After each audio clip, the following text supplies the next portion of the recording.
अस्सलाम वालेकुम जी की हाल है दोस्तों, ठीक हो। अज मैं जनाब अपने भाई जवेस सधाजा साहब को जवेस साहब की हाल है।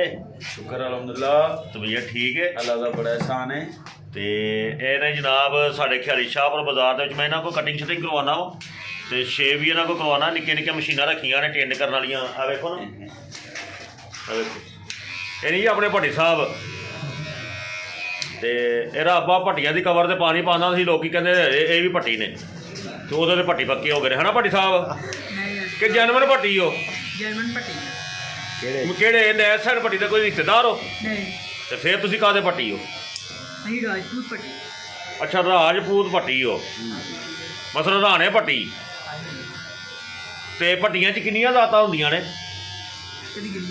लो ते ने अपना प्रिंडी सोप साहब, तुसी जनाब कौन होंदे हो? ये भी राजपूत, ये भी राजपूत।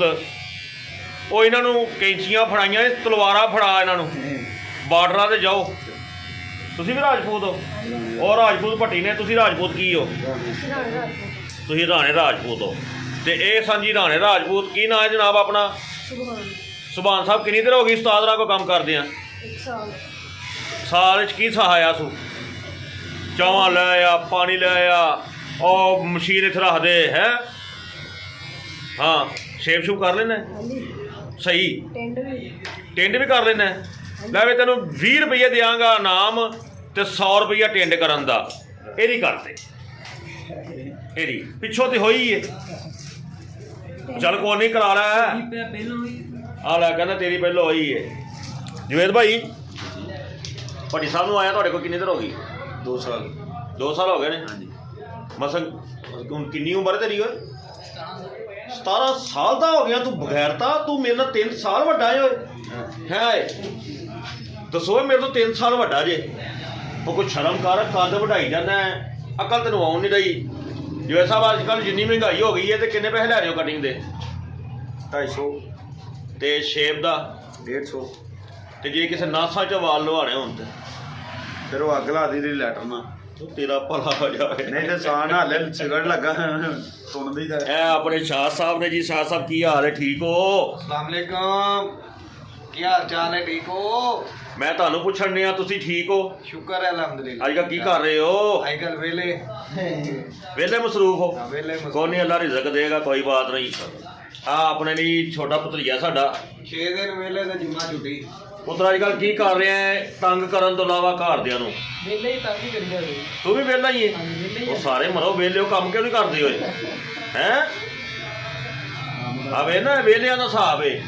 1500 रुपया सिर ते लवा रहे हाले वेले ने। ते बाकी जनाब ये साडे दोस्त ने जवेद साहब, छोटे भाई भी ने। जो भी इन्हों को आईदा तो बड़ा प्यार करते हैं। अल्लाह इन्होंने जिंदगी तंदुरुस्ती देवे।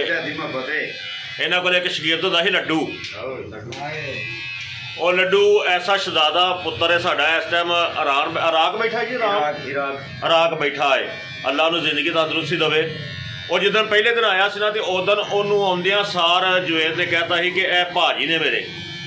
तो मैं जिन्नी वारा भी आया वा ना, हफ्ते 3 वारा भी आया वा, तो उन्हें तेल की शीशी एक सैड पर रखी होंगी सी। भाई बवो कपड़ा पा लेना उन्हें, मैनू सिर ते तेल ला के तो शुरू हो जाना। तो बाकी को कह के भी मर जाता है ना, लड्डू मालिश कर दे। तो कहना मैं मालिश करने वास्ते नहीं आया, कटिंग करवानी, शेप करवानी, तो गल करो। ये होंदियां गल्लां प्यार दियां, क्यों जी जवेद साहब? तो अज उन्हें याद कर रहे हैं।